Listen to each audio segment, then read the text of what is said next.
तो तुम्हारे कानपुर से कोई एमएलए बना और तुमने देखा कि 5 साल में इसने 500 करोड़ रुपया कमाया। अब एक बैंक का बाबू अगर 5 साल में 500 करोड़ कमा ले तो तुम तो तुरंत बात करने लगोगे नेता कहां से कमा लेगा। ये बात इस देश की जनता को समझ में नहीं आती। विधायक जी पान खा रहे ऐसे हाथ करके कि भैया थूक दीजिए, वहां कहां जा रहा है। इतना जाहिलों का देश है ये। नौकरों का पैर छूते हैं, बहुओं को मारते हैं, जिसका पैर छूना चाहिए उसको मारते हैं। तो हम तो नहीं लड़ सकते चुनाव इस देश में, हम -40 वोट से हार जाएंगे। ये कह रही है सब आपके अंदर आता कहां से है। अब देखो इंडिया में क्या खेल क्या होता है।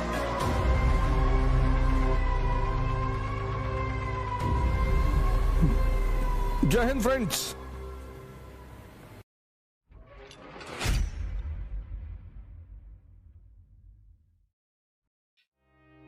जिसको तुम अपना पैसा रखने के लिए देते हो तो तुम सोचते हो ना कि वो आदमी ईमानदार हो। अब तुम टैक्स पे करते हो इंडियन गवर्नमेंट को। अब देखो इंडिया में क्या खेल क्या होता है। तुम टैक्स पे करते हो इंडियन गवर्नमेंट।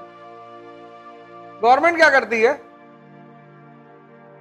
ठेकेदारी प्रथा है भारत में,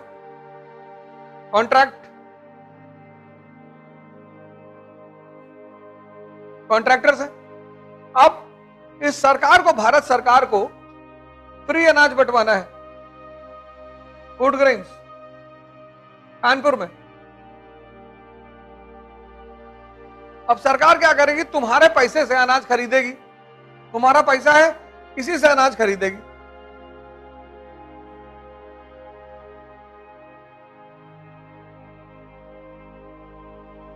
सरकारी अधिकारी तो बांटने जाएंगे नहीं, इन ठेकेदारों को ठेका दे देगी। 5000 कुंटल अनाज इन तक पहुंचा देगी। ये ठेकेदार क्या करेंगे, इस अनाज को मंडी में भेज देंगे। 5000 कुंटल अनाज आया, 50 कुंटल बांट दिया, बाकी मंडी में भेज दिया और फिर सब ने आपस में मिलकर खा लिया। प्रशासन, ठेकेदार साहब, सारा पैसा। और फिर ये आपका पैसा निकलकर इन नेता, अफसर सबके पास पहुंच जाता। तो ये अमीर होते जाते हैं, आप गरीब होते जाते हैं। ये देश गरीब थोड़ी है, देश गरीब नहीं है। ये बात इस देश की जनता को समझ में नहीं आती। तो तुम्हारे कानपुर से कोई एमएलए बना और तुमने देखा कि 5 साल में इसने 500 करोड़ रुपया कमाया। अब एक बैंक का बाबू अगर 5 साल में 500 करोड़ कमा ले तो तुम तो तुरंत बात करने लगोगे नेता कहां से कमा लेगा।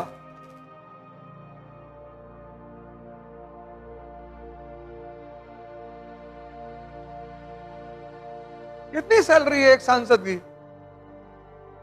1.5 लाख, 1.5 लाख तो है, यानी साल में 18 लाख। तो 5 साल में 90 लाख, 1 करोड़ मान लो। तो 5 साल में हमने मान लिया कि उसने 5 करोड़ रुपया कमा लिया। लोग गिफ्ट उफ्ट दे गए। 500 करोड़ कहां से कमाएगा?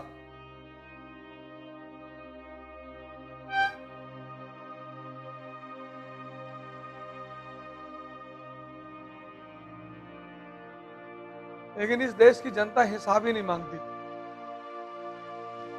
तो इस देश के चोर और डाकुओं को लगा 1990 से कि बे डाका डालने से क्या फायदा, जंगल जंगल बीहड़ बीहड़ भागो, बंदूक लेके एनकाउंटर, पुलिस फलाना, एमपी बन जाओ। तो इन लोगों को लगा बे हमको कौन वोट देगा, हम तो डाकू हैं। तो बोले नहीं नहीं, हम कहेंगे हम अपनी जात के लिए लड़ रहे थे,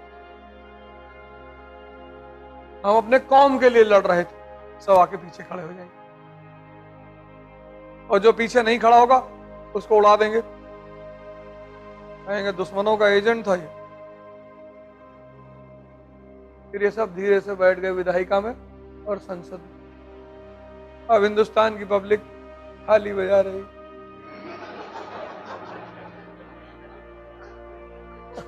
अरे यार, अपनी तरफ से कहते हैं। नहीं बजा रही? नहीं, शंख बजाना तो तब भी ठीक है। किसी को अगर थायराइड की बीमारी हो तो शंख बजाना शुरू कर दो। थायराइड की सबसे अच्छी दवा है।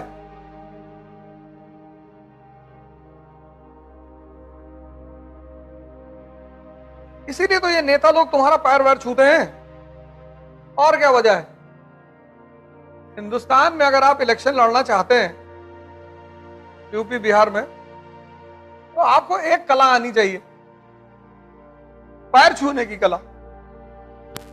और पैर सबका मत छुआ करो। पैर दुनिया में सिर्फ दो लोगों का छुआ करो, एक अपने माँ बाप का, एक जिसकी वजह से तुम्हारी जिंदगी बदली है।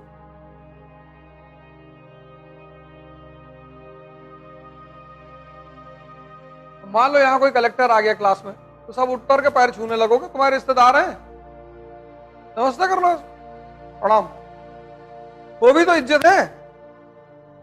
ये बहुत गलत प्रथा इस देश में चल रही है, पैर छूने वाली। पैर सिर्फ दो लोगों के छुओ, एक अपने माँ बाप जो तुम्हें इस दुनिया में लाए, जिन्होंने तुम्हें यह वजूद दिया, पाल पोस के इतना बड़ा किया, और दूसरा जिन्होंने तुम्हारा जीवन को बदला है, राजा बनाया, चाहे कराची में बैठाया चाहे दिल्ली में बैठाया, और राजा बनाया। उस आदमी के पैर छू, बाकी किसी के मत छू। कोई भी हो, हाथ जोड़ के नमस्ते किया करो, प्रणाम।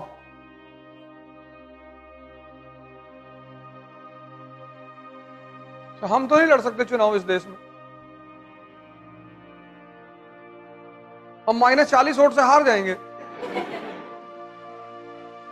पैर तो ना छुएंगे किसी का जाके। तुम वोट दो चाहे बाढ़ में जाओ, पैर छुएंगे भाई। हमको किस चीज की मालिक ने कमी दी जो तुम्हारा आके पैर छुए? तुम्हारे लिए काम करने आए और तुम्हारा पैर भी छुए, और तुम्हारा छुए तो छुए, तुम्हारे घर आए बोले गाय का भी छू लो। कई नेताओं को मैंने देखा है, गांव में गए गाय का पैर छू लिए, मुसलमानों घर गए बकरी वकरी का पैर छू लिए। और यहाँ के लोग ऐसी बातों में तारीफ बहुत करते हैं कि भैया घर आए थे और बकरी का पैर छू के गए।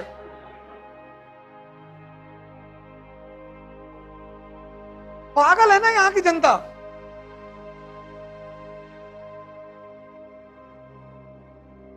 हमारे लड़के का मुंडन था, उसमें आए थे भैया। क्यों बुलाते हो मुंडन उंडन में? वो संसद का जनता का प्रतिनिधि है, उसको क्यों काट देते हो ले आके? और तुम देखो किसी घर में अगर फंक्शन है और सांसद वांसद आ गया तो उसके शरीर में इतनी लाइट चल जाती है, तुरंत पूरा परिवार भागने लगता है ऐसे करके। अरे अरे विधायक जी आ गए भैया, विधायक जी पान खा रहे, ऐसे हाथ कर दिए कि भैया यही थूक दीजिए, वहां कहां जा रहे हैं।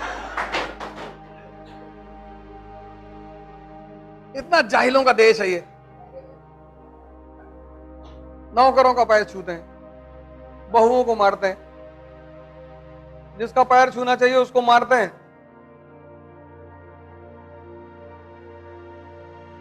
जिसका पैर छूना चाहिए उसको मारते हैं, तो जलाते हैं, उसको प्रताड़ित करते हैं। और जिनको घर के दरवाजे पे नहीं बुलाना चाहिए,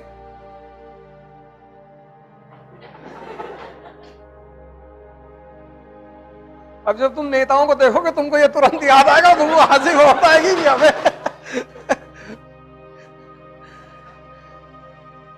तोड़ना मत।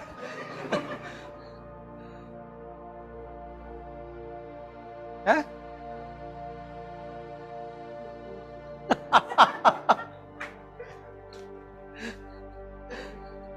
ये कह रही है सब आपके अंदर आता कहां से है? सही बात है, ये कहीं किताब में तो लिखा नहीं है, ध्यान से आता।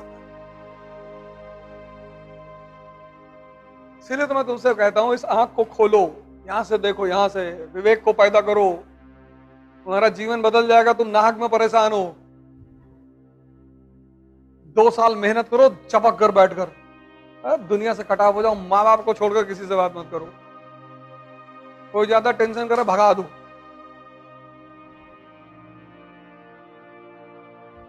किसी के पीछे मत भागो,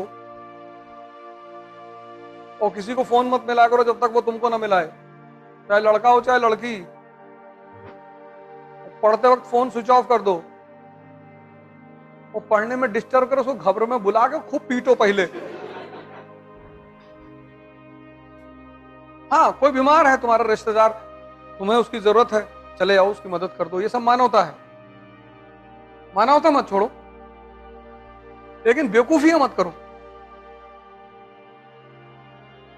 बड़े वाले फूफा आए, नीचे बैठे हैं, 4 घंटे उनके साथ बैठे हो, नहीं तो नाराज हो जाए, नाराज भागोगे, जाओ अपने घर। यहां आके कौन बोला था बैठने के लिए? अपना काम करो चुपचाप। सब लोग अपने आप को कृष्ण से जोड़ते हैं, कोई कंस से अपने आप को जोड़ता है? तुम ताकतवर हो जाओगे, तुमको भी लोग भगवान मान लेंगे। कोई कहता है भैया हम सुदामा बनना चाहते हैं। सब कहानियां इसीलिए बनाई गई थी कि तुम इनसे सीख लो। तुम गाना बना देते हो उस पे, अरे द्वारपालो, तुम्हारा अजीब रहता है यार। तुम सीखने के बजाय तुम उस पे गाना बना देते हो कि कन्हैया से कह दो कि दर पे सुदामा गरीब आ गया, फिर तुम उस पे नाचते हो गांजा उंजा पी के कि भैया मजा बहुत आ रहा है। तुम्हारा यार अजीब रहता है दुनिया में।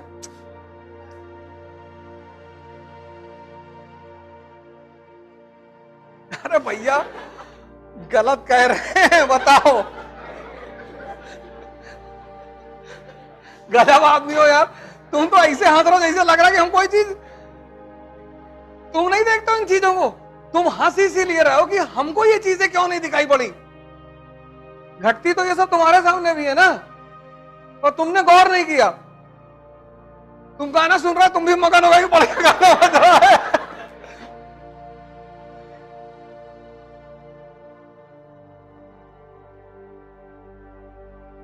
हम गाड़ी चलाते तो हम उल्टे सीधे गाने पे आते हैं, उपेंद्र राणा के गाने, हम ठाकुर सुपरस्टार, और उससे गाड़ी चलती 500 की स्पीड पे।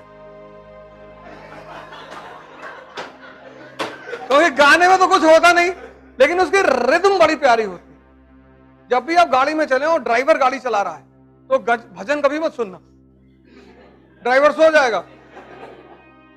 गाड़ी चलाते वक्त ऐसा रिदम रखो कि ड्राइवर जगता रहे। वो बेचारा ड्राइवर कह तो पाता नहीं, और गाड़ी चल रही है, रामायण लगा दी, और ड्राइवर वो रो रहा है, लड़ गया डिवाइडर में जाके। गाड़ी जब भी चले तो रिदमिक गाने बजाओ। मैं आई हूं यूपी बिहार लूटने, ड्राइवर चलाता रहेगा। ऐसे पढ़ा करो यार, जीवन में ऐसे ही काम करो, हंस हंस के। तुम अभी तक जीवन में रो रो के काम किए हो, बदल दो उसको। पढ़ाई करो मस्ती से, हंसकर, खुशी होकर।